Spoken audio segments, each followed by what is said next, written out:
You didn't leave because you stopped caring.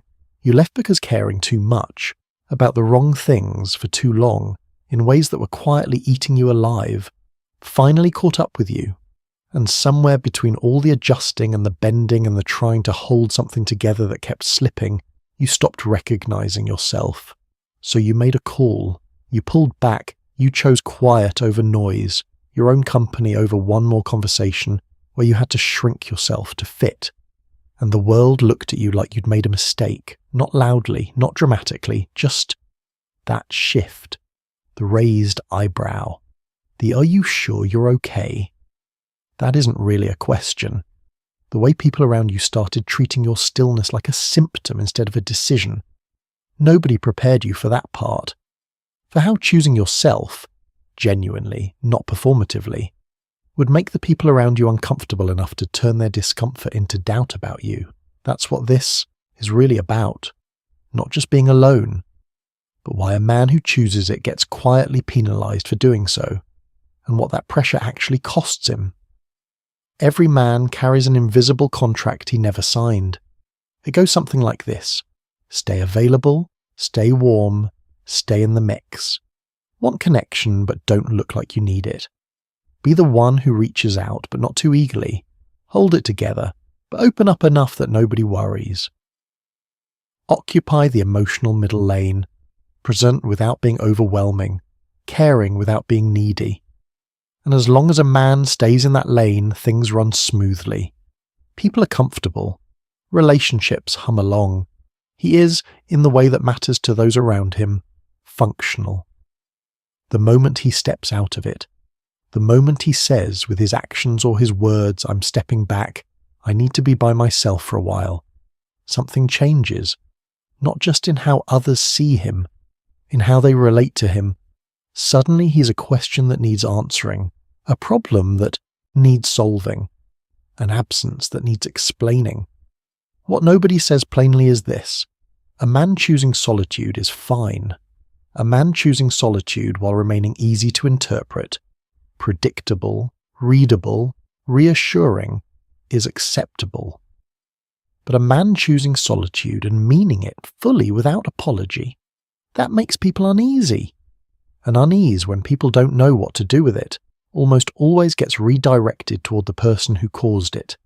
Take a breath and sit with that for a moment. Because this matters more than it might seem. The penalization isn't always harsh. Sometimes it looks like concern, sometimes it looks like humor. But it consistently delivers the same message, that his choice to be alone is something temporary, something to be corrected, something that requires a reason good enough to justify it. It doesn't. But the weight of that expectation is real, and a lot of men crumble under it before they've given themselves enough time to actually recover. There's a version of male solitude that the world accepts, reluctantly, grudgingly. The man who's taking some time after a breakup, the guy who's figuring things out. It's framed as a phase, a pit stop, something you pass through on the way back to normal. But that's not the full picture. For a lot of men, the decision to be alone isn't about a relationship ending. It's about recognizing that for months, sometimes years, they've been living at a frequency that isn't theirs. Managing other people's emotional temperatures, translating their own feelings into formats other people find acceptable, spending enormous amounts of energy maintaining a version of themselves that keeps the peace without necessarily being true. That kind of slow, relentless expenditure leaves a specific residue. It's not sadness exactly. It's more like a flatness, a tiredness that sleep doesn't fix. A vague sense that you've been speaking someone else's language for so long you've forgotten your own. Choosing to be alone is, for many men, the act of stopping. Just stopping. Not running, not hiding, not giving up. Stopping the expenditure long enough to find out what's left underneath it. Pause on that. Think about what it costs a person to perform availability they don't feel, to text back within minutes when they'd rather not speak at all, to show up emotionally when their own tank is dry, to be what someone else needs while quietly setting aside what they need themselves. Nobody talks about that cost, not really. And the man who finally refuses to keep paying it, who says enough, I need to stop and just be for a while, gets read as selfish when he might actually be, for the first time in a long time, honest. The pushback against a man's solitude doesn't usually arrive as a direct argument. It's more fragmented than that. It shows up in 3 distinct ways, and recognizing them matters, because the only thing more exhausting than the pressure itself is absorbing it without realizing what's happening. The first is external noise. The friends who won't stop sending dating profiles, the family dinners where someone inevitably asks who he's seeing, the group conversations where being unattached is treated as a logistical problem rather than a valid position. It's well-meaning mostly, but it's relentless, and it carries an implied verdict that aloneness is not a legitimate destination, only a temporary inconvenience. The second is relational reframing, usually from former partners or people who have some stake in how he's perceived. His stillness becomes evidence, his distance becomes data. The narrative shifts. He was never emotionally available. He's clearly damaged. He must be punishing someone. What was a personal decision gets retrofitted into a character assessment, and because it often comes wrapped in psychological-sounding language, it's harder to dismiss. The third is the most dangerous, internal erosion, because men absorb these messages, not all at once, gradually, the way stone absorbs water before it cracks. He starts questioning whether the choice was really wisdom or just dressed-up fear, whether his need for peace is genuine or a convenient story, whether the people around him might be right, that something is off, that he's the problem, that he should be further along by now. Notice what's happening there. A decision that came from a real place, a genuine need for space and restoration, gets slowly dismantled by accumulated doubt, not by argument, by attrition. And the men who don't recover their footing in time end up making choices they're not ready for, getting back into situations they haven't processed, chasing connection they don't actually want, repeating patterns they never had enough stillness to examine. First situation. Jordan had been in a relationship for nearly 3 years. It didn't end explosively. It dissolved. Slowly, then all at once, the way these things tend to, by the time it was over, he'd spent the better part of a year overextending himself, texting carefully, framing conversations so they'd land gently, reading moods like weather reports and adjusting accordingly. After it ended, he made a quiet decision. No dating for a while. He wanted to remember what it felt like to have a thought, and not immediately run it through someone else's filter first. Within 2 months, the pressure from outside had become its own kind of relationship. His friends kept nudging. His older brother kept making jokes that weren't entirely jokes. One woman in his social circle told him he was clearly still hung up on her, as if the only explanation for not wanting to date immediately was inability to move on rather than a conscious choice not to. By month 3, he'd caved, started going on dates he wasn't ready for, ended up 3 months later in something that replicated every pattern from what came before. Not because he was weak, because he never had enough room, enough uninterrupted quiet, to actually close the loop on what had happened before something new started. Second situation. Callum made a similar decision after a shorter but far more destabilizing relationship. He handled it differently, not because he's unusually resilient, but because he made one specific choice. He stopped explaining himself, not aggressively, not coldly. He just quietly decided that his reasons were for him, not for everyone else's comfort. When people pushed, he'd say something brief and redirect the conversation. He didn't perform contentment, but he didn't perform distress either. He was just occupied, with his own life, on his own terms. The social friction came anyway, but without an audience, it lost momentum, and about 7 months in, he said something worth remembering. I stopped waiting to feel ready and realized I already felt fine, not healed in some cinematic way, just fine, clear, more himself than he'd been in a long time. The gap between those two outcomes wasn't character, It wasn't discipline. It was whether a man could hold his own position steady when the world kept asking him to abandon it. This part requires a certain kind of honesty. For a long time, in a lot of cultural spaces, the emotional lives of men were something that happened around other people. Partners, family, close friends. They were the context in which men processed things, felt things, made sense of things. The idea of a man doing that work entirely on his own, by choice without a relational container for it, was unfamiliar enough to be suspicious. Some of that history has genuine roots. There are, men for whom isolation isn't restoration but avoidance, who go quiet not to gather themselves but to escape accountability, who use distance as a way of never having to examine anything closely. But the correction to that pattern became its own overcorrection. Men should engage more became men should always be engaged. The prescription became a requirement. And now when a man says he doesn't want the engagement right now, that he's choosing, deliberately and with full awareness, to step back, the response is shaped by a framework that doesn't have room for that. Consider what that actually costs him. When a man's solitude gets misread as damage, he gets treated like something that needs fixing rather than someone who's made a reasonable decision. He absorbs that framing, starts to believe it, starts moving through his recovery in a way that's calibrated to reassure others rather than to actually restore him. There's also something more practical at work.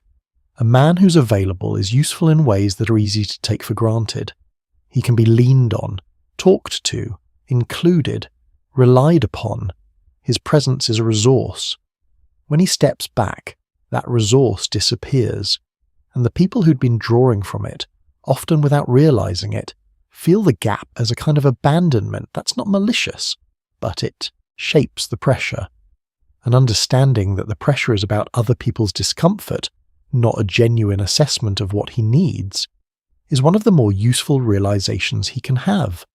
A lot of content on this subject frames stepping back as a move, a strategic withdrawal, silence as a tool for shifting dynamics. The implication is that if you disappear correctly, something will happen on the other end, some recalibration, some realization, some return. That's a distraction.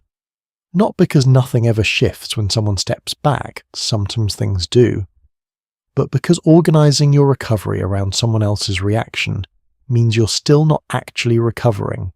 You're just running a different version of the same loop. Real restoration is less interesting than that, and more useful. It looks like this. You stop tracking, not as a technique, because your attention has genuinely moved to things that matter to you on their own terms. You start remembering what you actually enjoy when enjoyment isn't about managing someone else's experience of you. The quality of your sleep changes. The texture of your thinking changes. You stop having imaginary arguments with people who aren't in the room. Look at this clearly for a second. Most men who struggle in this period aren't struggling because the solitude is too hard. They're struggling because they haven't fully decided to be in it. They're still half in the old relationship, half in the waiting room of the next one, and never fully present in the actual moment they're living. The solitude feels empty because they haven't filled it with anything real yet. Practical moves that actually help. Stop the mental rehearsals, the conversations you're composing in your head, the explanations, the rebuttals, the things you should have said. Keep you tethered, not to the person, exactly, but to the story. Every time you catch yourself in one, redirect towards something present and real. It takes repetition. It works. Go backward before you go forward. Before the relationship, before whatever dynamic wore you down, there were things you cared about. Interests, friendships, ways of spending time that belonged entirely to you. Find them again, not as nostalgia, as reorientation. Resist the pressure to be visibly okay. Posting recoveries, curating appearances, making the process legible for an audience. It turns something private into a performance. Real progress tends to be quiet. Nobody needs to see it to make it count. Understand that discomfort at the start isn't a sign you made the wrong call. It's the natural result of removing a source of stimulation, even a painful one, that your mind had gotten used to. It settles. Give it time to settle.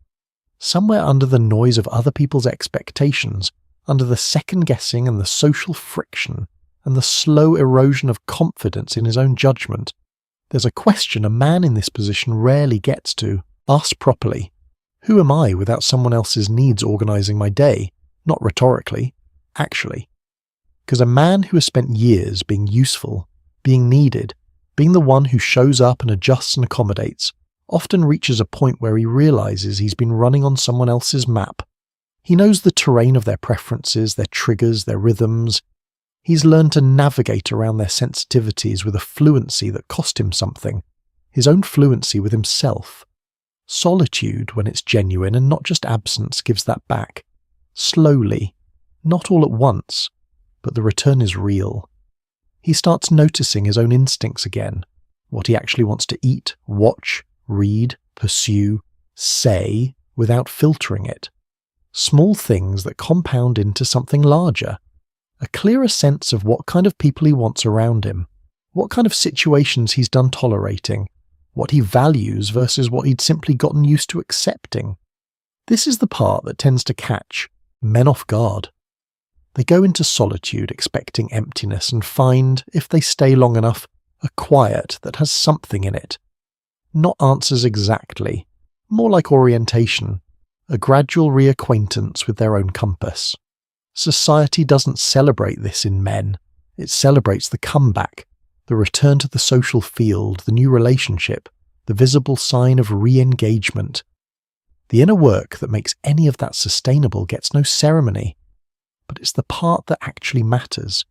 There's a shift that happens, not dramatically, not on any particular day, somewhere in the middle of all this. It's the moment a man realises he's stopped calculating, stopped measuring his choices by whether they're producing the right results somewhere out there, stopped waiting for external confirmation that he's doing it right. He's just in his life, fully, without the overlay of someone else's absence or someone else's approval. And from that place, unhurried, unstrategic, genuinely settled, he starts making different decisions. Not better decisions in some moral sense, just decisions that are actually his, cleaner, less shaped by patterns he inherited from relationships that no longer exist. He stops trying to become someone worth choosing. He starts being someone he can actually stand behind. That shift is quiet. It doesn't announce itself, but the people in his life tend to notice it, in the way you notice when background noise that's been running for years suddenly stops. Something is different. He's different. Not louder or harder or more armoured, just more solidly himself. If you're somewhere in this right now, not sure if the choice you made was right, absorbing the weight of other people's discomfort about it, second-guessing your own instincts, I want to leave you with something simple. The men who come through this period with something real on the other side are not the ones who handled it without difficulty. They're the ones who kept choosing their own centre, quietly, even when it was inconvenient, even when nobody understood it, even on the days when the doubt got loud. You don't need a reason that satisfies other people. You don't need to be further along than you are. You don't need to turn your recovery into content or your solitude into a statement. You just need enough room to remember who you actually are.